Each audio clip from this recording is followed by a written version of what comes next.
Zoltar.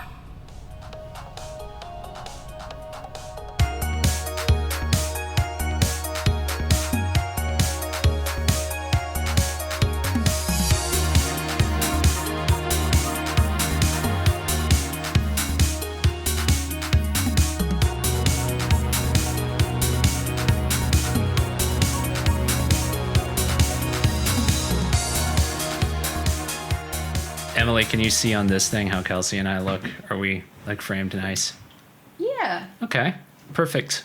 Oh my gosh, the angle's so wide. Yeah, this thing's got a nice little fisheye. It looks like it's pointed at just your microphone. Really? Yeah, Wow. but it's good. It's got everything, yeah.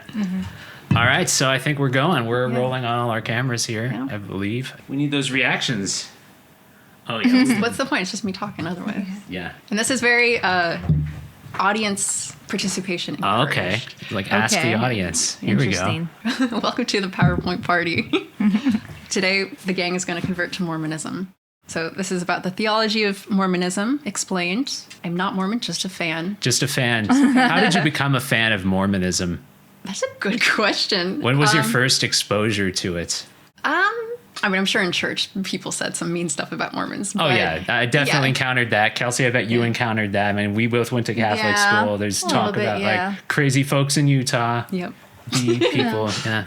I think about how we don't drink caffeine. That's the main thing. They would the coffee thing. Interesting. I don't think I knew that. They didn't drink Yeah, caffeine. I see a lot of interviews, more on TikTok, where they will interview people at BYU, and they'll ask them like, "Would you rather kill a baby or drink a caffeine drink?" And a lot of them will say caffeine drink. If Really? the baby They kill the baby. it, They would kill the baby and not get the caffeine drink. the baby might have deserved it. Maybe it did. But that's not. I didn't know the caffeine thing.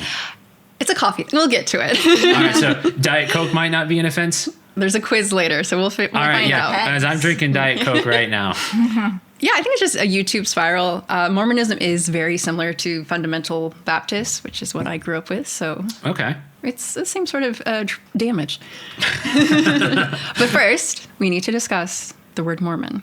The word Mormon. Yes, the church considers this word a slur now Oh. and prefers to be called the Church of Jesus Christ of Latter-day Saints.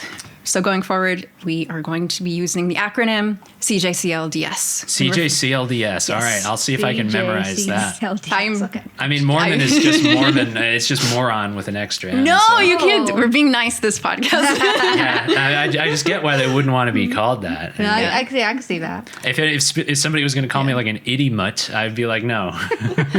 I am just kidding. We are going to, this is relatively, I think it was 2012. They just said, that's our dead name. Don't call us that. Okay, I respect dead Okay. names. I keep them dead. So the church is trying Except to. Twitter. Yeah, Twitter will always be Twitter. I'm not calling it. I will dead name Twitter. Yeah. The Gulf of Mexico. Gulf of Mexico. But most dead names I respect.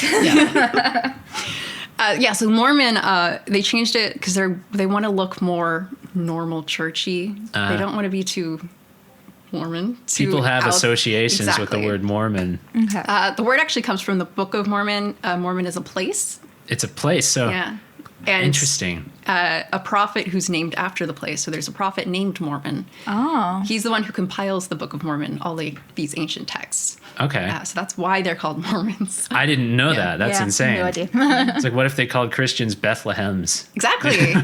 Okay. Exactly. There are Nazarites, like Nazareth. Like Jesus of Nazareth? All Yeah. right.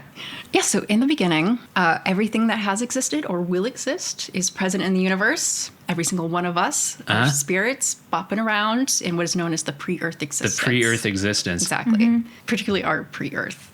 There are other Earths. There are other Earths. All right. There are other planets.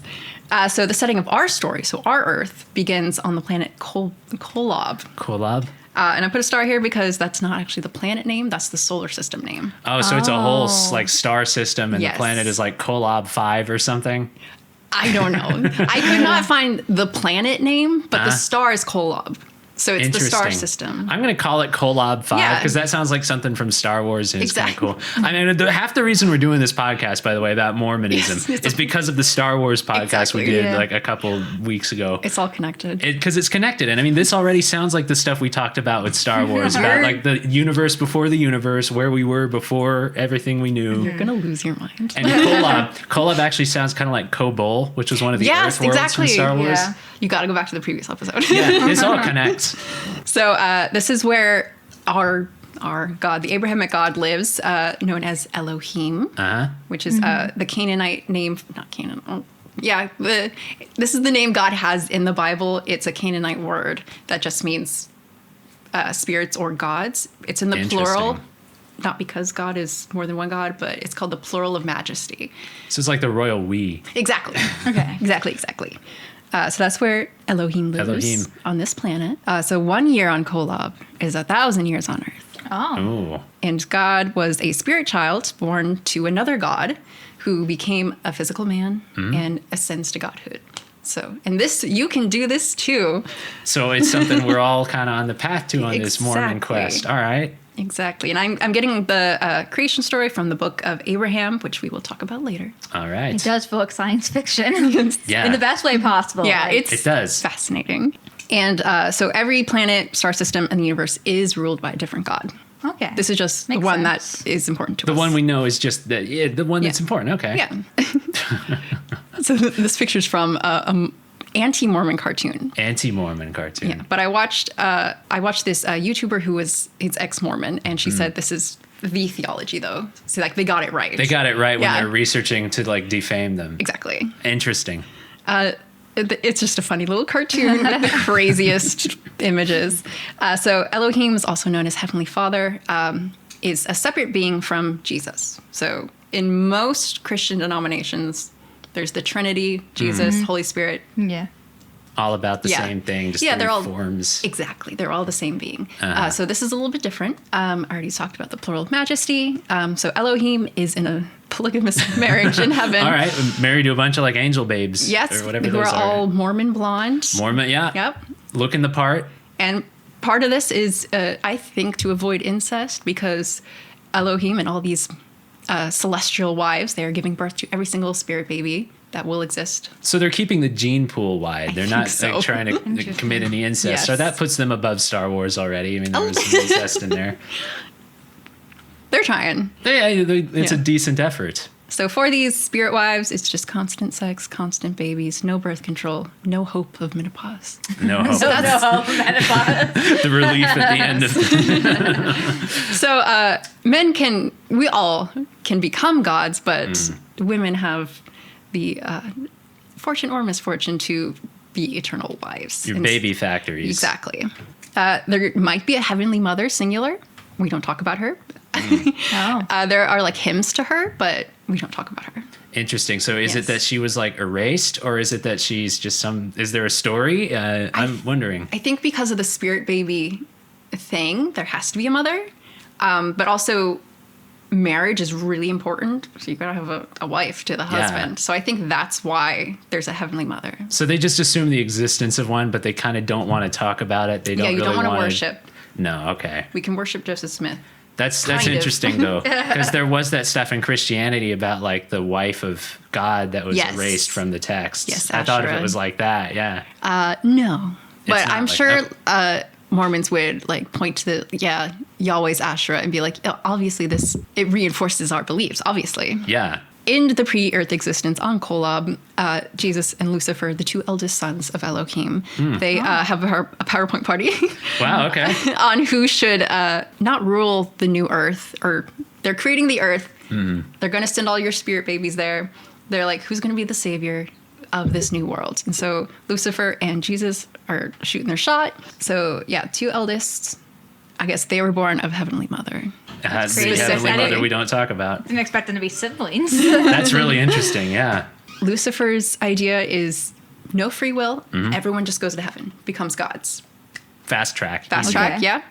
Nothing. No one goes to hell. Jesus is like, but we could have free will. Like, let them make the choice. And this is what they've been doing on every single planet before. So He's a conservative. Okay. So Lucifer had the new idea that he thought was going to be so much better, but it didn't go well with the opposition party here. So Elohim, this is him looking very disappointed in his sons. Oh, man. So the council takes a vote. Who are you voting for? Jesus or Lucifer? Lucifer. I feel like Lucifer, it'd be a weight off your shoulders if you're just existing and you're like, all right. Well. I do think about that sometimes. Yeah. It's like taking the blue pill, living in the Matrix. I would not be making this PowerPoint right now, though. I would not be a dissenting voice. Yeah, you would have no capability to dissent. Exactly. You know, it's God's prerogative if he wants to send me into hell. Yeah. That's not my choice. Jesus wins because he's humble. Because he's humble. Not okay. because it was a good idea. But Lucifer was like, yeah, everyone goes to heaven, no one goes to hell, and all the glory will be to me. And Jesus is like, says his idea, and he's like, but all glory to you, Father. So that's why he wins. He was the fawning one. He's like playing to the judge. All right. So obviously Lucifer rebels. He said, fake election. It was rigged. So there's a battle between the angels, and a third of them apparently supported Lucifer. So he turns into the devil, like physically changes, and all of his followers become demons, and they're not allowed to be born on Earth as humans, but they are cast down to Earth. So they're the demons who tempt us.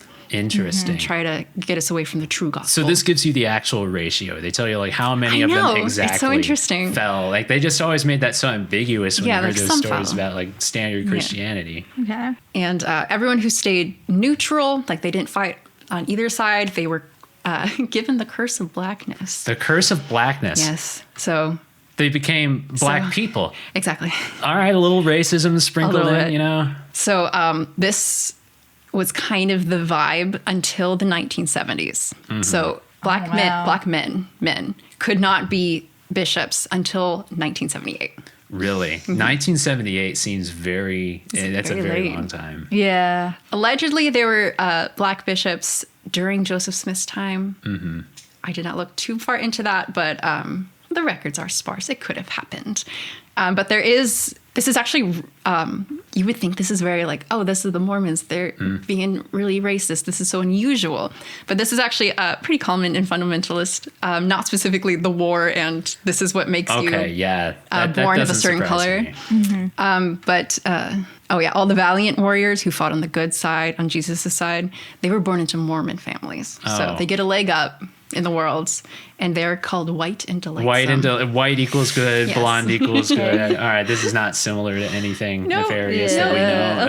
Okay. Now, if you ask a Mormon, they'll say it's all metaphorical. Okay. Yeah, all right. You're free from blame in saying that because it was all poetry of the universe. Exactly. So, specifically in the church I grew up in, Noah, so the flood guy, he has 3 sons, Ham, Shem, and Japheth.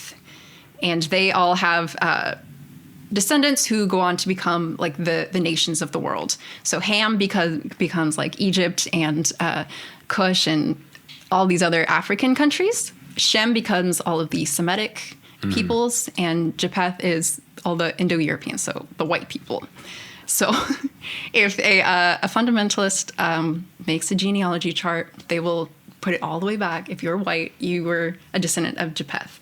So this is kind of similar. But in the Noah story, after they get done with the flood, they wash up on land. Noah takes a nap. And allegedly, he got drunk, and so he's sleeping naked. Oh. Nothing wrong with that. But Ham, his son, walks in, sees his father naked, goes out, and he's like, brothers, this is hilarious. And Ham gets punished for this. So there's the curse of Ham, that they would be enslaved to the other brothers. Whoa, that's why they believe this happened, because he saw Noah naked and just decided it was hilarious. There might have been some homosexual connotations to it. It's up for interpretation. Interesting. That's wild, though, because it does kind of address the elephant in the room with that story of like, all right, everything's wiped from the earth. Where are the new humans coming from? Exactly. They all have to be descended from these people, right? Exactly. So I guess they do have a genealogy of like, this brother had this and that and that. But wild that it was a curse because of that. Yeah. So Mormons just like streamlined it. Yeah. They said, oh, this happened in the pre-earth existence. All right. So it's not too unusual, but still, I don't know, actually. I realized I don't have a good understanding of what's normal in Christianity. Yeah, maybe none of us do. We've all just been in our little ivory towers our whole lives, and learning about these other ways of thinking just makes your mind. Yeah. So now you're a spirit baby on Earth. Okay. You've forgotten everything from your pre-Earth existence. You're born to whatever family you're born into, depending on your virtue. And how do you become a god again?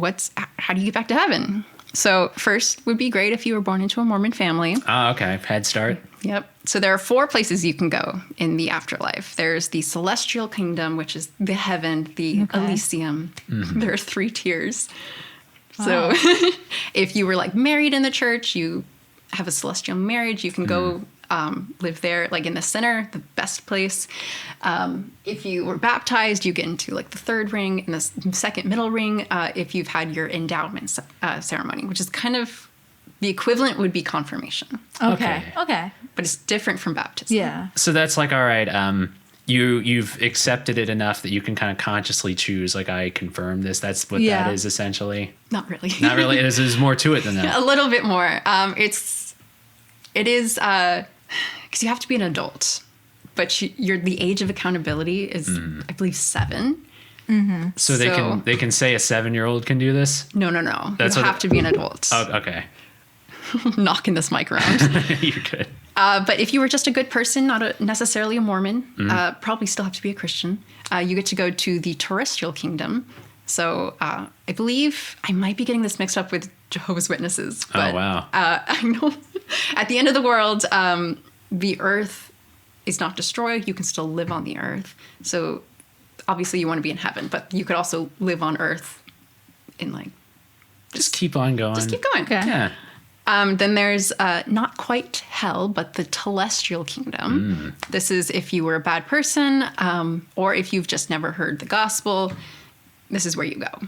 Wow, okay. But if you were a Mormon and you know all the good stuff, the true gospel, and you deny it, you go to the outer darkness. The outer darkness. Okay. That sounds creepy. Yeah. You know, I think that's actually even something they said in Supernatural Encounters at one point, the outer darkness. I think so, yeah. I must have put it in the presentation. Yeah. I don't recall exactly what it was in the Star Wars context, but it sounds about like this. We gotta go back to the previous episode. Yeah, I might have to do a little more research back in my own time and find out what that was in Star Wars, and we'll see if it's similar to this.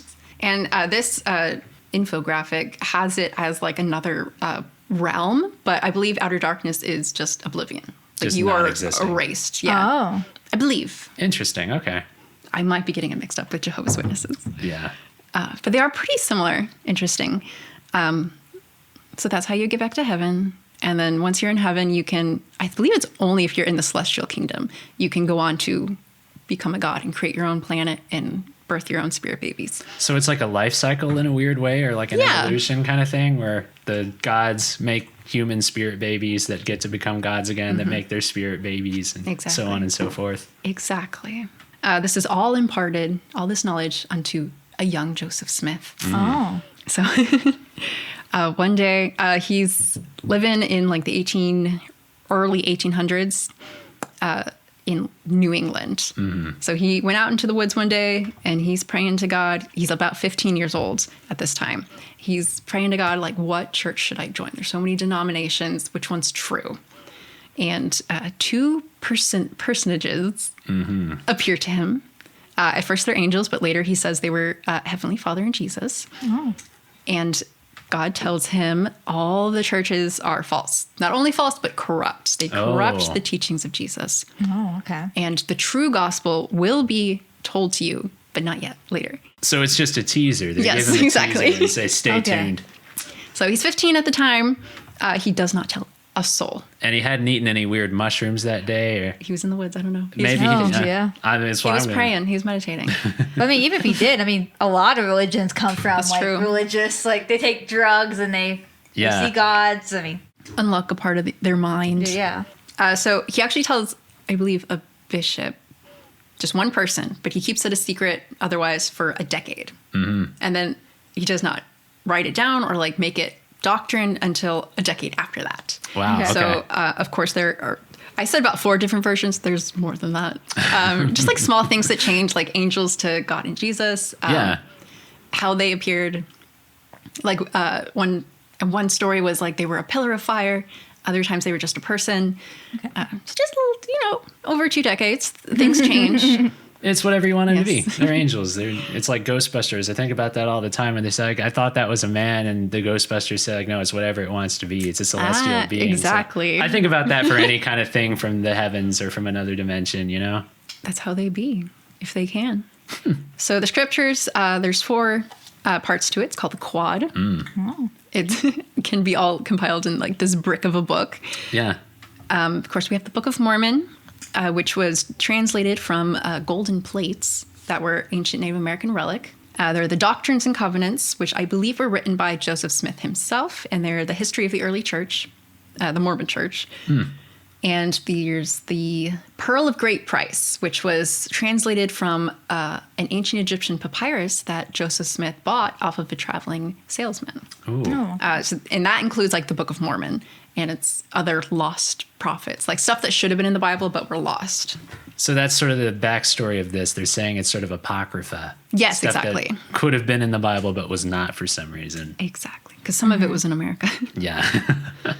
And of course the Bible, Joseph Smith used the King James Version, which is historically not the most accurate. Yeah. Oh. So those inconsistencies stay in his Bibles, even though they were divinely given to him. So God kept those mistakes. But he slightly edited it because King James is kind of hard to read, so he made it more modern. Interesting. Okay. Yeah. Sort of Martin Luther of him. Yeah. He was trying. Yeah. So these are the golden plates. We don't actually have them, but this is what the descriptions of them looked like. That's wild. It's a 3-ring binder. Exactly. Solid gold. So this is Joseph Smith is about 18 years old now. And the angel Moroni, which is a Mormon exclusive angel, he the angel appears to him and tells him to go and dig at this hill. And he finds the golden plates, and they're written in Reformed Egyptian hieroglyphs, which is not a thing. No, I was going to say, like, what the hell? Reformed? In the later papyrus, it's not hieroglyphs, it's hieratic, which is like cursive. Okay. So I don't know if that's what he meant, but Reformed doesn't mean anything. No. So the backstory is like it's Egyptian? Is that what the Yeah, thing it's is? in hieroglyphs. Okay. Hieroglyphs. And he doesn't take the plates out of the ground, but he visits where they're buried every year for 4 years. And he only takes them out when the angel Moroni tells him he can. So 4 years later, what's that, 22 years old, he takes them out, and it's revealed to him that this is an ancient American relic, and it tells the story of how a group of Jews from the, they weren't Jews yet, they were Hebrews in 600 BC. So this is about the Persian period. They received a vision, and one guy in particular named Lehi, he and his sons take a boat and sail to America. Okay, so they sailed. I was wondering if they crossed that same like land bridge that the mammoths did. You know how that thing used to exist? Yeah, I don't know which way they went. Yeah, did they even like know which way to go, or did they just I don't know if it set was sail and end up there? around India or around Africa? I'm not sure. There weren't any easy ways back then. They really had a journey. Yeah, so they become the ancestors of all Native Americans. Wow, okay. Oh, okay. And the angel said that no one was allowed to see these plates at all. So they were either in a box or they were covered in like a sackcloth the entire time. And as soon as Joseph Smith was done translating it via a seer stone, which looks like that. Oh. That's it? It's in a hat? It's in a hat. So you have, in this case, it was a clear stone, like a quartz. So that's a very like common folk magic sort of thing, to see things through clear stone. But this way, he puts the stone in a hat, puts his face in the hat, so it's completely dark in there. And whatever he sees is what is on the golden plates. So he's divinely getting that knowledge without even looking at the Through plates. his wizard hat. It's his top hat, but yeah. Yeah, it's sort of like a stage magician hat. Kind of. And the angel says, after it's being translated, Joseph Smith has to return it to the angel. So never seen again. No one saw it except for Joseph Smith. See, this is a great convenient way to, like, for these things, if they didn't exist, no one would ever know. Yes, but we got a good replica. Okay, at least people have made their interpretations of it. They know what it would have looked like. There are a ton of eyewitness accounts to this, though, this story. Of course, no one saw the golden plates, but they saw something covered up. So there are eyewitnesses. There's something in there. Maybe maybe it's just a sack of potatoes. Who knows? There's something. There was something in there. So this is the Book of Abraham, or the Pearl of Great Price. So this is the papyrus that he bought off of a salesman, and this is a drawing of it, so you can more clearly see it. I don't particularly like this drawing because it's not quite accurate, but it's very clearly Egyptian to me. But I'm also Egyptologist. It looks Egyptian. It looks like stuff you'd see in Egypt. Yeah. So this is, to me, very clearly an image from the Book of the Dead. This is an image from the Book of the Dead. There you go. Oh. Yeah. So we got a mummy.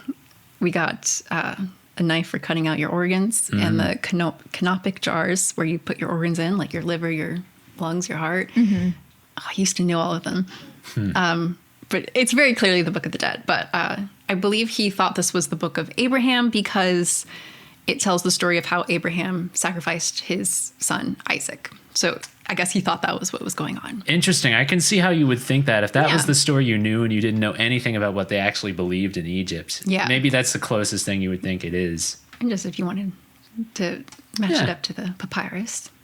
And this was another bit of the Pearl of Great Price. This one is in hieratic, which is the cursive hieroglyphs. Oh, okay. And it's actually very similar to the alphabet system that the Mormons made for themselves. They have their own alphabet? Yes. Oh, that's nuts. And this whole thing is what is the creation story. So this is all about the God and all the spirit wives and all the spirit babies and Kolob. So that's what that says. And it goes in this circle. Yeah, it's very interesting. That is very interesting. And we can't read this now. No. Yeah, we can read all hieroglyphs in hieratic text because of the Rosetta Stone. And the Rosetta Stone was discovered by now. Okay. So we can translate hieroglyphs now. But this was not widely known. It was like in scholarly circles, and I believe in England. So it was especially not widely known in America. So Joseph Smith could get away with saying, this is what it says, without anyone knowing. Interesting to think how the history would be so different if it had become known in America at this time and people could call him out like, no, that's not what it fucking says. I think people would still follow him. Yeah, to be you honest. think they could just say like, all right, the Rosetta Stone's a fake. Exactly, And there you yeah. go. It's easy to dupe people. That's what I love about any of this stuff. And this is the Deseret alphabet, which is the Mormon alphabet. I don't believe this is at the time of Joseph Smith, but this is what they used later. Yeah. Okay. But you can kind of see it looks similar to hieratic. It's loopy. Interesting. I'm trying to think if I've ever seen that before. It looks like something I would have seen before, but I mean, who knows? Some of those symbols just kind of look like the International Phonetic Alphabet or whatever it is. Yeah. So it's only a written language? Or is it spoken? No, it's just written. Okay. I don't know too much about it. I know it's not used today, though. So we're going to talk about Joseph Smith, the myth and the reality. Maybe he was lying. Let's see. So who's this Joey guy? He was born to a poor farming family in New England, first Vermont and then New York. So this is the early to mid 1800s. His family practiced a type of Christian folk magic. There was Christian magic? Yes. I didn't know that. Yes. Christian folk magic. Yes. Is that what he's doing there with the divining rod? Like, Yes, is he just like exactly. dowsing for spirits and stuff? And you may think this makes him and his family very odd, but this was actually very common. Wow. Yeah. This is about the time of the Second Great Awakening. So this is where a lot of very new Protestant churches pop up in America. So there are a lot of very charismatic preachers going around, a lot of revivals happening where, a ton of people will gather in a field and they're crying and screaming and Singing in feeling tongues. the Holy Spirit. Exactly. Yeah. This is also when a lot of social issues were coming up, like slavery and abolition. So a lot of people were morally dealing with that, and a new gospel needed to be interpreted to kind of fit with this new worldview. And his family was non-denominational, but there's lots of stories of him interacting with Methodist what is it? Preachers, priests? I guess it would be a preacher Methodist. Yeah. That's what I'm thinking right now. Yeah. I don't think know. priests are just Catholic. Oh, okay. And then there's like ministers. I don't know what the difference between a minister and Yeah. Don't know. there's a lot of those different terms. Yeah. So Methodist leaning, and Joseph Smith's very interested in religion from a young age, like 12 years old. Mm-hmm. He and his family practiced divination, visions through dreams, the divining rod, which is a stick that will tell you where things are. If you're sometimes it's for finding oil, sometimes for finding water to dig a well. Okay. See, that's what I always heard those Yeah. things were used for. It's like well digging. You find water. Yeah, exactly. Mm-hmm. And seer stones, which we already talked about. And all of this is biblical. Like they do that in the Bible. Wow, okay. Especially dreams. So I've heard of the dream stuff. There's a lot of dream interpretation in the Bible. But there are these, so early Kingdom of Judah, the priests had, like the holy priest, like the main guy, had these little things. We don't know quite what they are, but they were kind of like casting lots. Interesting. So there is this sort of magic quality to that. Okay. So almost like I'm picturing like I Chings. Like, have you ever see those? I don't know what It's that like is. it's an Eastern thing, but you throw these sticks and the way they land tells you things. Similar to that. I think there's like, it's a two-sided thing Okay. where it's like a yes and a no. Oh, I think wow. it's All right, yeah. I think it's like innocent and guilty. Innocent and guilty. That's wild. Okay. Yeah, so he and his father made like a little business out of their abilities to divine things. So people would come to them looking for buried treasure, and they'd be like, "Yeah, I can find it for you." For a price, of course. Oh, yeah. Were it successful at it? Like, No, well, there's no record of them being successful. There are records of people being like searching them out and being like, "I heard these guys can do this," but there's no record of them. doing Nobody ever anything. wrote a rave review No. in the Okay. local press. I can say how they got away with it. This is not, of course, a first-person account. There wasn't like a newspaper thing, but it was speculation years later. So apparently, allegedly by this person, said if they get to a place, they would say, "Oh, the magic stopped working because there was some sin in the group. Y'all need to repent before this can work." Or the Holy Spirit just overwhelmed them so much that when they're looking in the hat, they're blinded. They can't see anymore. That's nuts. So the Spirit was so powerful in them, they couldn't finish the So divining. if they feel like they're getting nowhere, they have some outs. Exactly. Okay, yeah, makes sense. Exactly. So the temple, this one is in Utah, the Salt Lake City temple. Ooh. Gorgeous architecture. Yeah. I like the flowers trees next to it. It's all very light. Yeah. It's beautiful. So this is different from the church. This is not where services are held. Only the most holy sacred sacraments are performed here. Oh, okay. So they're churches, but they're also temples. They're temples. Yeah. There's no service. You don't go there every Sunday. Only special occasions. So the idea of it is it's the house of the Lord.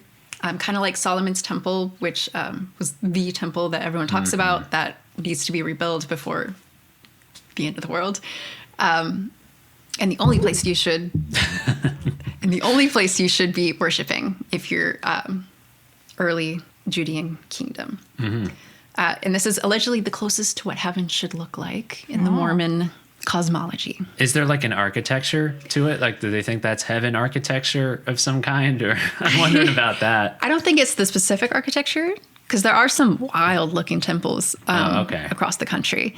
I think it is just like the pure whiteness, the opulence, the gold. Yeah, all right. They think that's heavenly. Okay. Yeah. Yeah. That makes sense. So what can you do at your local temple?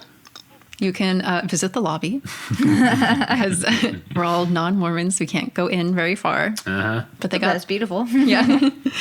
There, you do the endowment ceremony, which is the confirmation type ceremony, which we will talk about. You can get married there, which is called sealing. So you can get sealed to your wife or husband.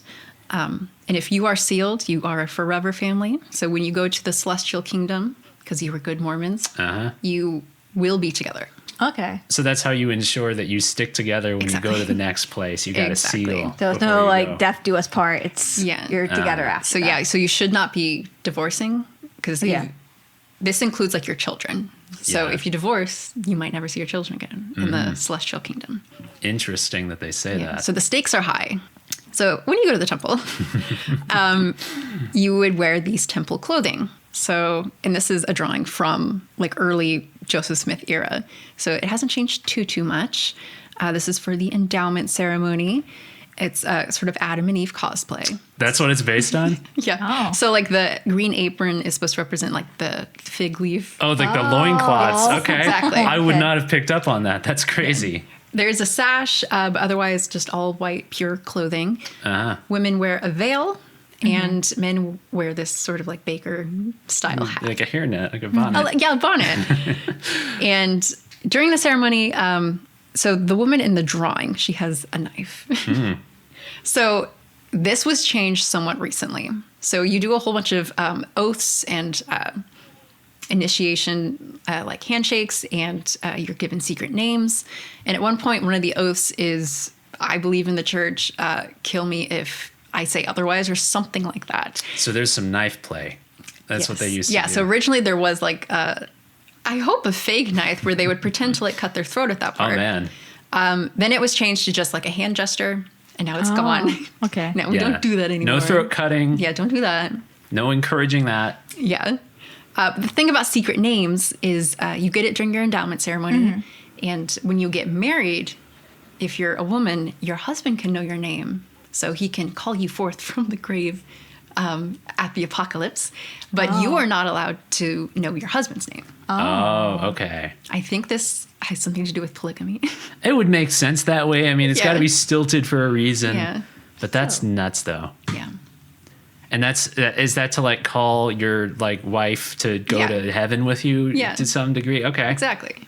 So there's the potential for you to not be called. Yeah. Also, And if you're like, I didn't like her, it's like she Exactly. can stay in the dirt. you have to do the endowment ceremony before you get married and before you go on your mission. But you can get it done whenever you're an adult. But people usually do it at these 2 times. And you to just walk into the temple past the lobby, you have to have a temple recommend from your bishop. And this is your little temple recommend. You sign a form. Yeah. Oh, okay. Yeah. You have to go through an interview with your bishop. Your bishop is kind of the person it's kind of like the person you go to for confession. Yeah. But this interview is supposed to be the most detailed. There's like a checklist. But they ask you some questions like, do you wear your secret Mormon underwear? Oh, there's secret underwear. Yes, there Oh, you don't is. know? I don't know about this. Oh, Yes, okay. there's special morning clothes. Oh, you got have to tell me wear. about this before we go any further. Next slide, we'll talk about it. All right, So, nice. Are you wearing your underwear at all times? Have you kept the law of chastity? This includes any sort of self-chastity breaking activities. Do you tithe? Are you paying the Oh. church? Okay. And you're also buried in those clothing. So you have to, sometimes the bishop interviews do get very inappropriate. Oh, Like they're asking for too much information. that does kind of seem like too much information. If the first question is about underwear, I think you're already going down that road. Well, it is a very special undergarment. It is. It is very Yeah, special. But Yeah, the see law a of lot. chastity, like anytime you sin, you should go to your bishop and like confess and repent. Very Catholic. yeah, there. Catholic. Exactly. We didn't do that. That was between us and God. Yeah, that was the good thing about Protestants. Yes. You didn't Yeah. ever have to do that. Yeah. I went twice a year and would confess. Yeah, And they used to make us go to confession in Yeah. Catholic school, but I didn't have to actually do it because I wasn't like Catholic by birth. So I So- would just sit and watch everyone else do it. yeah. Well, I got confirmed in a church, so I had to. Yeah. Oh, interesting. They did let us go see the priest if we wanted to, but we couldn't actually confess. It was just to talk to the priest.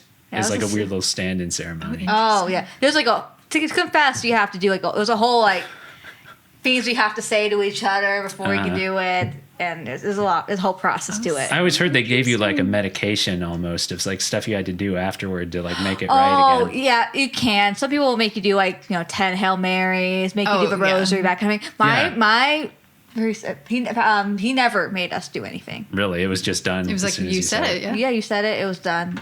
He never made us do anything special. Maybe when he Yeah. became like more of an adult, maybe. But for us, he never did. Fascinating. Maybe, but also maybe I'm not a huge sinner. Maybe you could I'm never also do anything bad I'm enough. also like a goody good, so it's not like I have like that much to confess during these kind of I feel things. like I'd have a hard time thinking up sins to confess. Well, Or- I remember before we all went to confession in those days, they would give us booklets that suggest things that you could confess in case you're not thinking of something as sin and it is, or you're just missing something in your mind. And it was very in depth. It went over all the 7 deadly sins and every permutation of what that could be in modern day. And it was like very minor stuff sometimes. There's stuff like, that's a sin? Really? Like just doing that? Passing someone on the highway without helping them? I commit that sin all the time. Yeah, if somebody's got a flat tire and you don't stop to help them, you need to confess that to your priest. If you're, apparently. I was like even like just not giving money to people. Like if they ask you for money, gotta give money. So this is the secret underwear. Yes. Secret Mormon underwear. There are different like materials, so they can look a little different from this, but it's supposed to cover like from the knee to the neck, and you get these after the endowment ceremony. Gotta be wearing them. It's called the garments of the holy priesthood, and of course they're for modesty. Obviously, that male one is leaving some room, though. I gotta say, and that is allowing for. I don't know. But you can't be wearing shorts. You can't be wearing tank tops. Can't be seeing your shoulders. And they're supposed to provide spiritual protection, but also physical protection.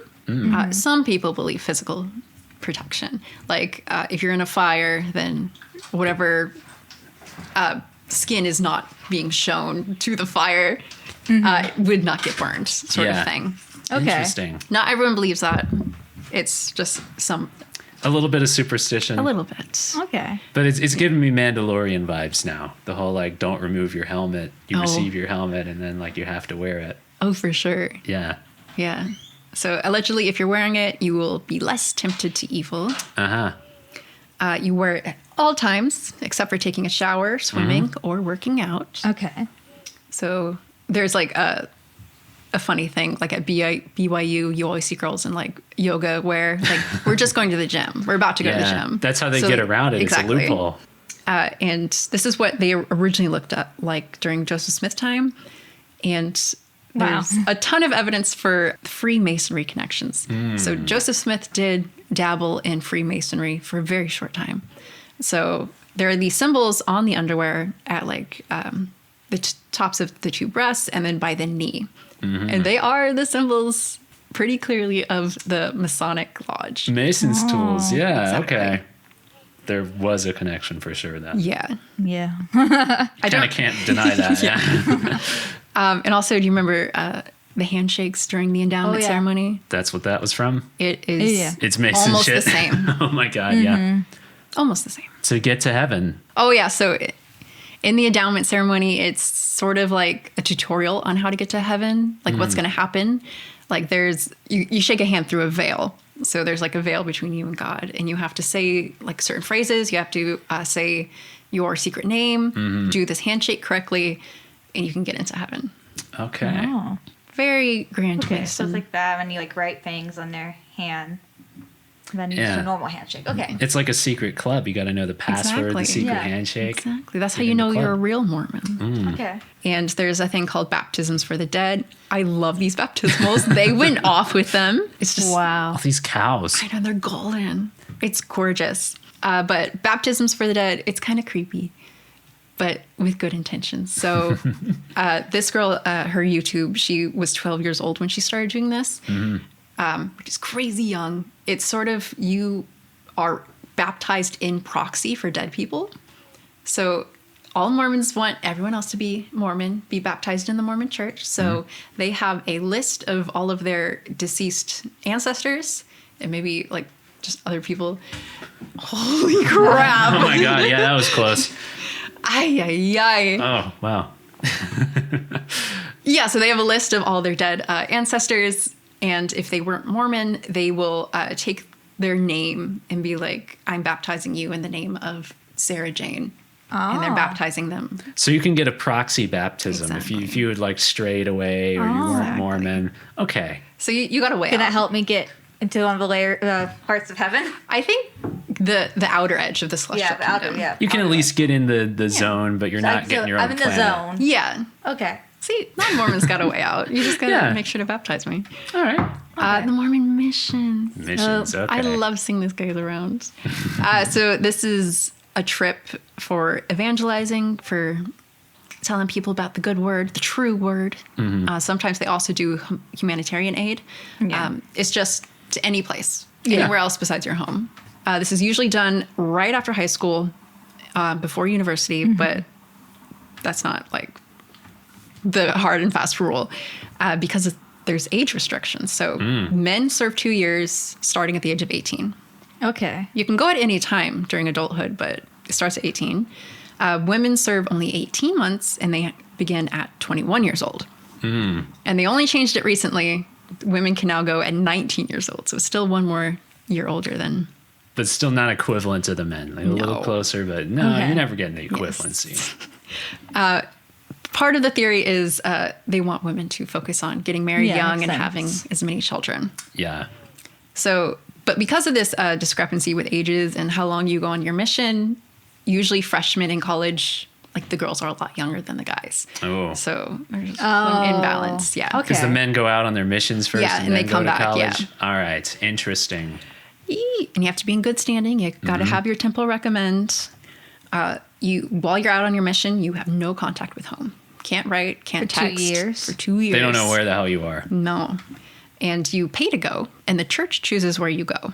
Oh. So, but it's like if you know Japanese, they're going to send you to Japan. Yeah, makes That sense. makes sense. Yeah. They wouldn't just send you to some random place where you're going to get like... Yeah. Yeah. And they have very strict rules that they have to follow. They can never be separated from their mission partner, except for in the bathroom, of course. But they don't want no funny business happening in the shower. So you have to, your buddy has to be on the other side of the door within like hearing distance. So you can talk to them, but they don't want any like evidence that something happened in there. Yes, exactly. Yeah. And there's a whole booklet of silly things. Oh man. Obviously, guys who have finished their mission, they're hotter than the regular guy. Okay. So that's kind of like the rule at BYU. You don't date a guy who hasn't finished his mission or hasn't gone on his mission. He's not a whole man. He's exactly. incomplete. Okay. Yeah.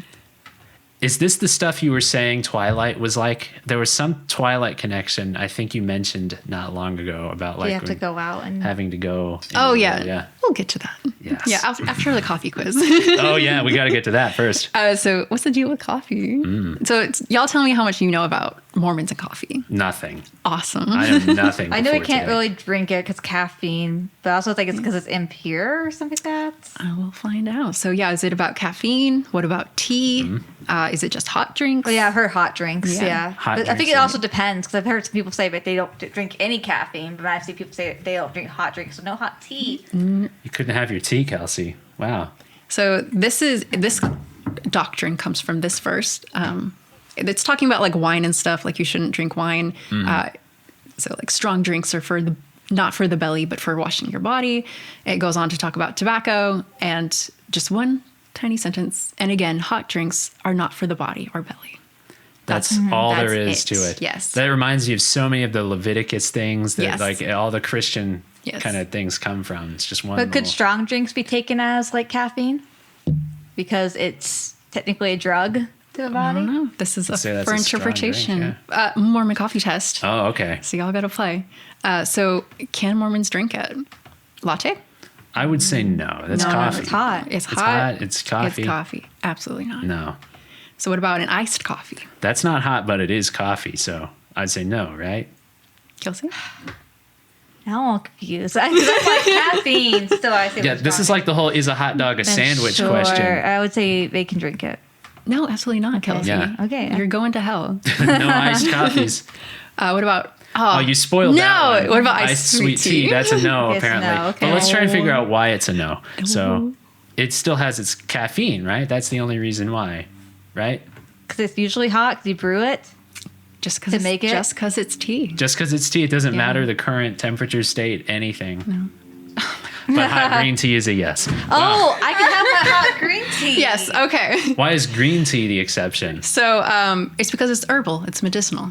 Okay, they thought that's medicine and that distinguishes Okay. it from the foul So caffeine. I could still be Mormon. Yeah. Yeah. What about soda? So if it's like Diet Coke with caffeine, no, right?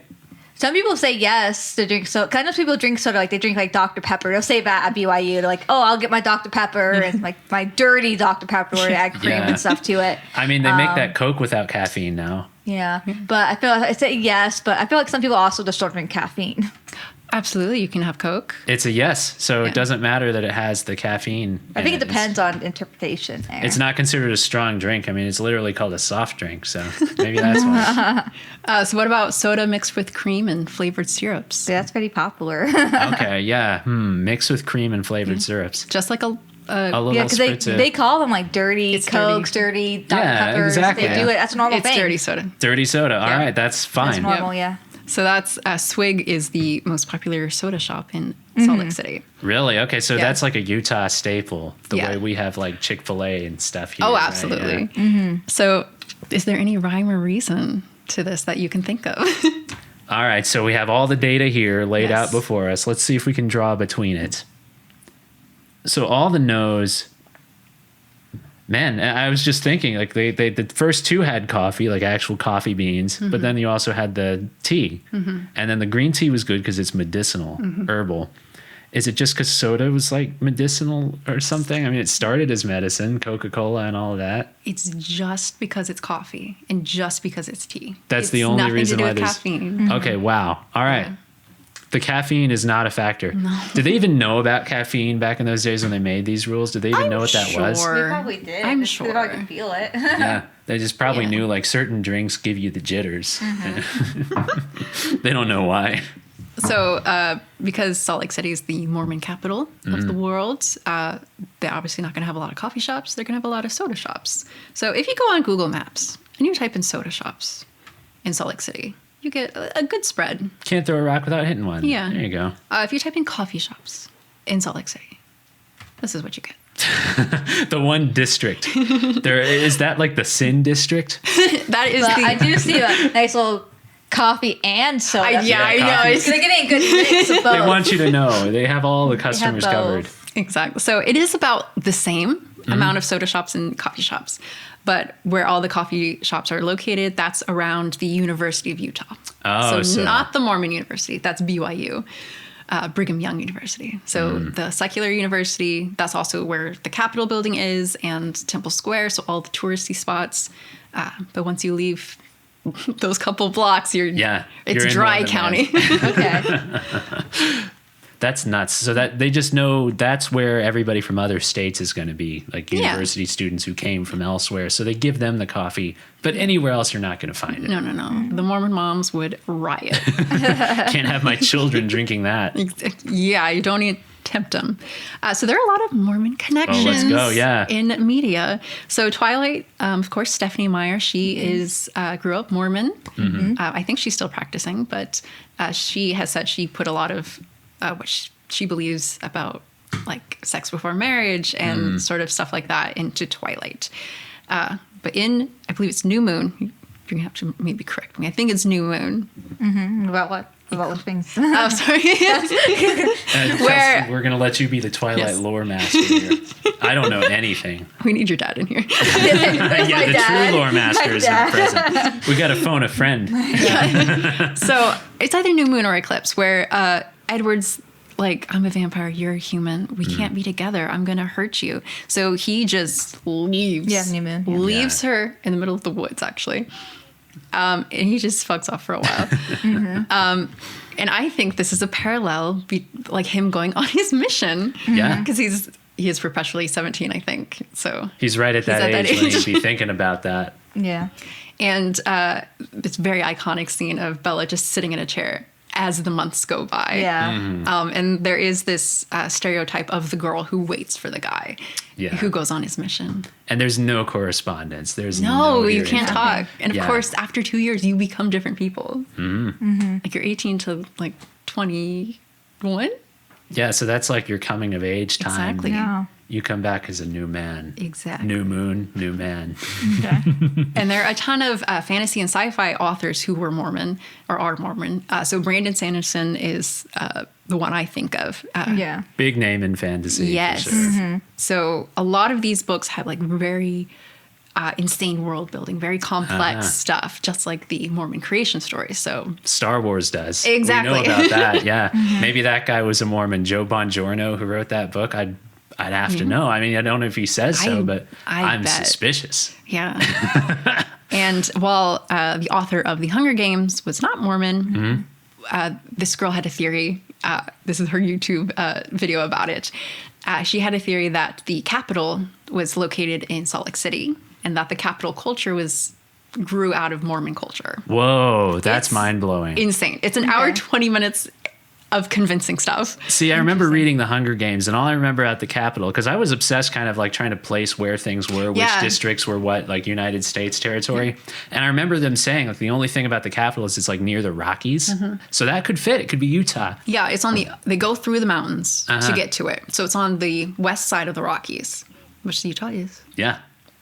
And the big Capitol building, I believe it's very similar to the temple we saw. Okay. Yeah. And the streets are so wide because Joseph Smith's like, someone told me to make it this wide. Like a carriage has to be able to turn completely around. Yeah. But in the movie they do the parade where they literally do that. Yeah.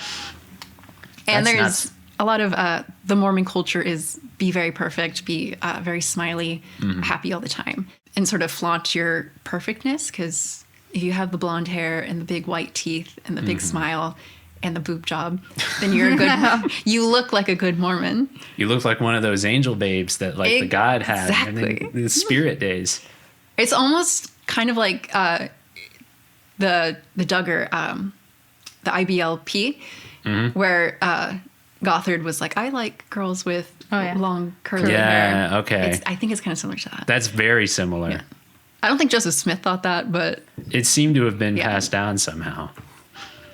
And there's some more I could talk about. There's the history of the early church. They try to fight the U.S. government.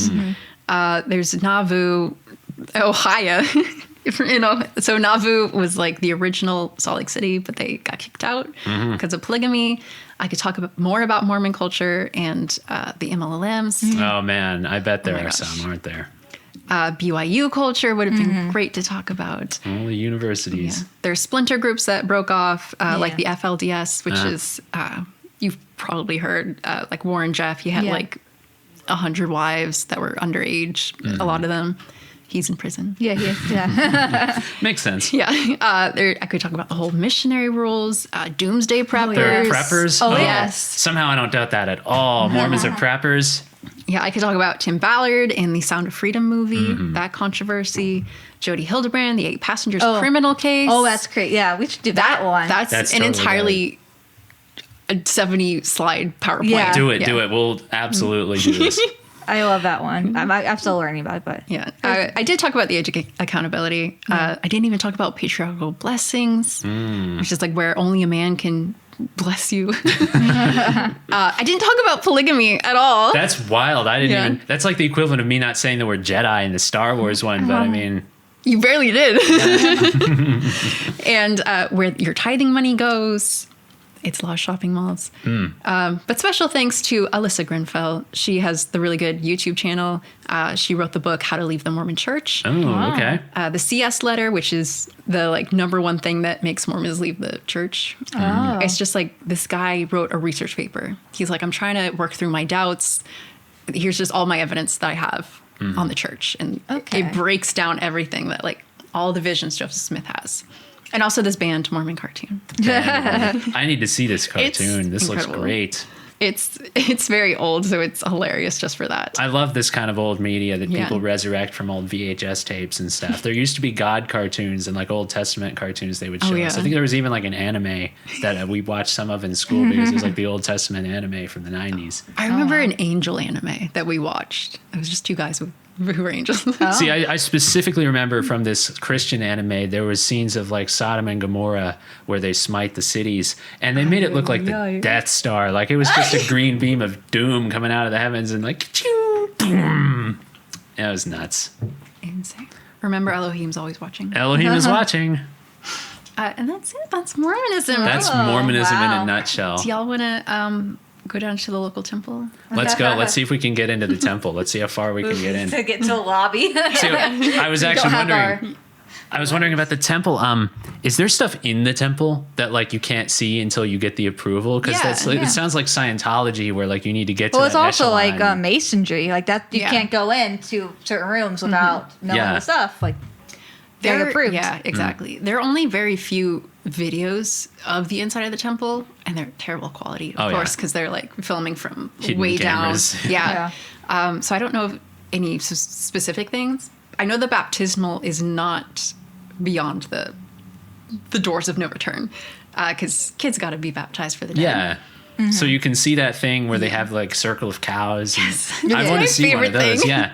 I love those cows. It gives me almost like the Discworld vibes, like the elephants that hold up the earth in this weird sort of way. Oh my goodness. But that's like, it just reminds me of Scientology, this idea of like you need to be approved into this echelon before you can learn even. It's pretty common in a lot of religions. I think masonry does it too. You have to be proved to be able to go into their rooms. You got to like rise through the ranks. Got something else I just remembered was, which band was it? I think it was the Killers. I just recently learned the Killers were Mormons. I'm pretty sure it's the Killers. There are a ton of musicians who were Mormon or are still Mormon. Yeah, and somebody was telling me, like, I worked a job, and somebody who was working the job with me was like, you know these guys are Mormons, because he was a big fan of the Killers. I never listened much to him, but he was telling me about him, and he was just like, if you listen to the lyrics, like, it makes total sense. And now that I know all this about it, I feel like I need to, like, do some listening and see, all right, what's in here Mormon-ish? Bastille is Mormon. Yeah. Ryan Gosling. Uh-huh. Others. I could have done another page. See, I remember like in middle school, I used to be really into Meg and Dia. You guys know Meg and Dia? No. They were this really popular like MySpace act. There was these two sisters, and they made a lot of like great sort of pop rock songs. It was way back. Like I had CDs of them in middle school, and they were from Utah. So a lot of people online were debating like, are they Mormon? And it didn't seem that they were. I don't think they actually are.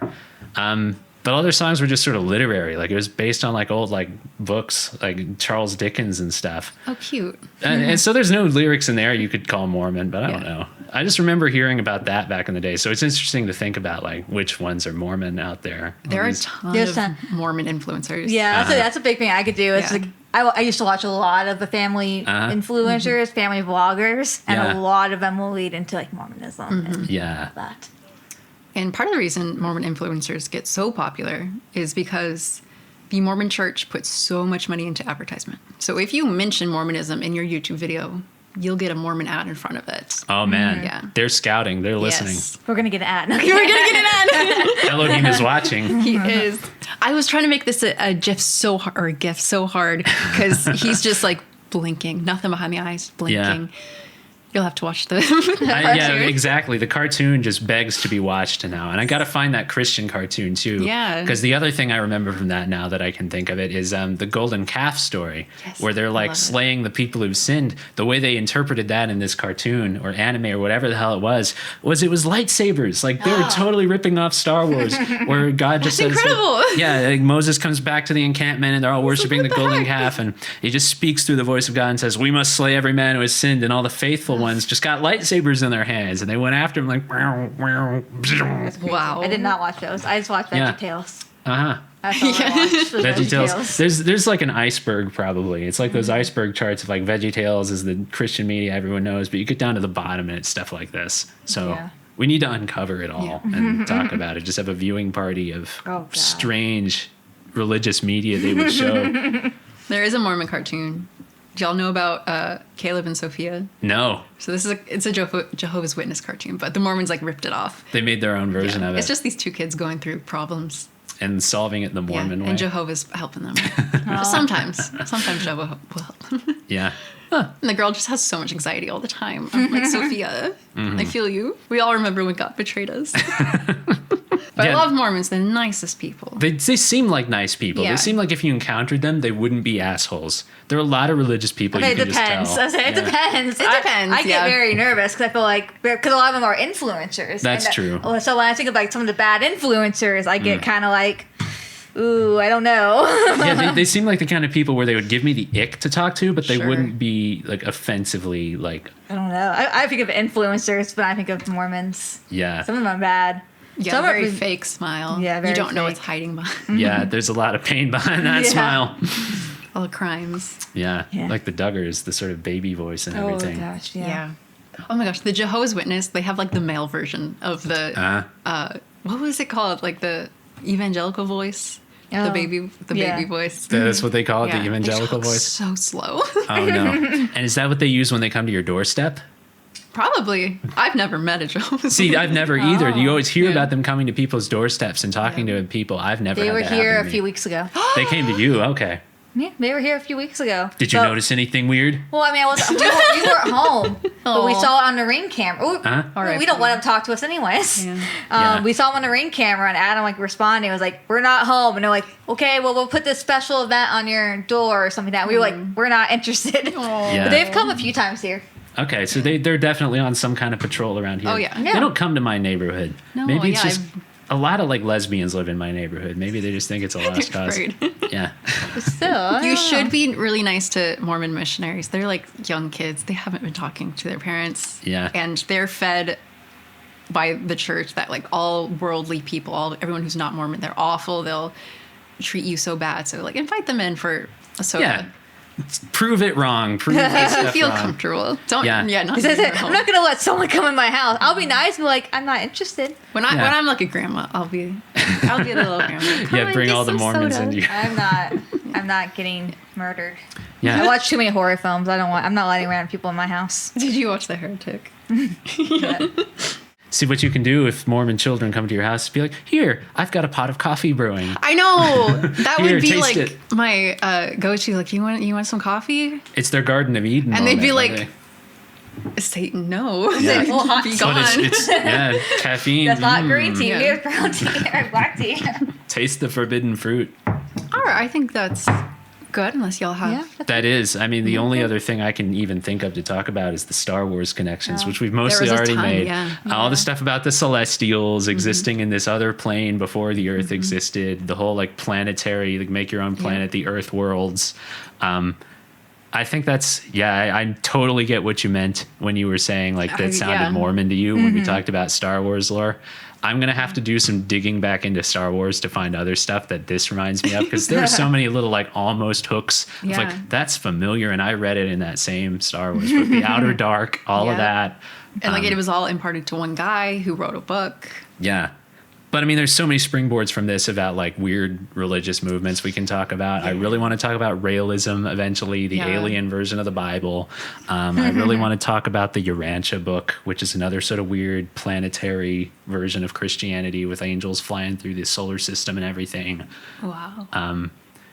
But I we haven't can. heard of any of this. Well, all right, then that's what this is for. This is Yeah. what these PowerPoints are all about, Learn teaching you some strange things. nonsense that you never would crazy have stuff. heard. But this was fascinating. This is more than I've ever known about Mormons. Yeah. It's just been a name that I've heard. Like, Yeah. people talk about Mormons, but I don't really know what they believe. What Fascinating. makes besides the polygamy. Yeah. And we didn't really even touch on that because that's No. like, it's obvious that they do that. Everyone knows that. We're Well, delving yeah, deeper. that, but also a lot of them don't do that anymore. Yeah, no, Yeah. But big portions, a lot don't do that. The government, the U.S. government was like, you can't be a state if you're going to do this. And they were like, just kidding. Why? No, Yeah. that's None of for us. Yeah. heaven. We're Yeah. polygamists in heaven. That's how we get In into heaven. like other groups of Mormonism. Yeah. Yeah, Oh, so yeah. that's what they've kind of morphed it into like the heavenly version of that, and the earthly doesn't do it so much. So okay, we're clearing out the misconceptions. Yeah. Well, everybody, this has been fascinating. Emily, thank you for this PowerPoint. I got to process all of you. Again, every single episode is just you want to sit in a dark room and think what you learned and what it Okay. Well, until the next time, thank you for tuning in. Yeah, thank you. I hope you learned something today. And next time we'll talk about other weird shit that you never knew about. So hang in there. Bye. Bye-bye, y'all. And I'm Emily. Oh, this is so good.